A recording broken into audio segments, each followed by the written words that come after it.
Chào Thư và Ngọc, chị gửi luyện âm ngày 23 tháng 6, nguyên âm lý thuyết. Bước 1, chu miệng hít cỡ về phía trước tạo thành một hình tròn nhỏ. Bước 2, vành môi có xu hướng úp vào trong không mở ra ngoài. Bước 3, độ dài âm gấp đôi âm u trong tiếng Việt. Tạo âm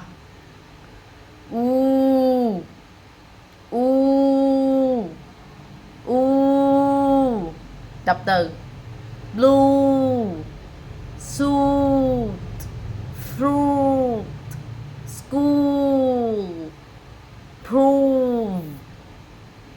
Từ 2 âm tiết.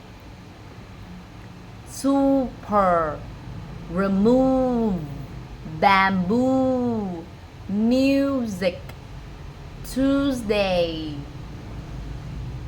Word pair.